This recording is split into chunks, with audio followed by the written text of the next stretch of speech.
Yan, kakabit natin MIUI 125. Una, kailangan natin na i-timing natin yung magneto. Yan.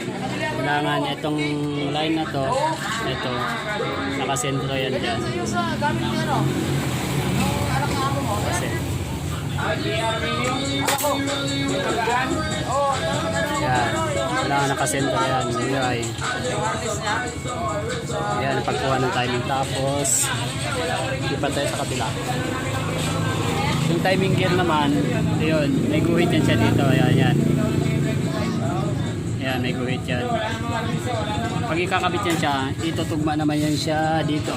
Sa, yan, guhit na yan. Yan. Mangyayari yan, ganyan, nakaganyan siya.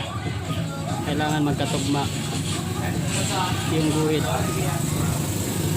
Yan, yung guhit na yan. Katugma yan, yung guhit na isa.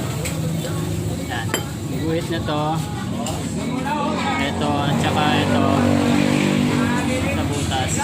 Yan, magkatugmay siya. Yan ang pagkabit ng timing. Kailangan nakatap yung piston. Update natin mamaya mga boss.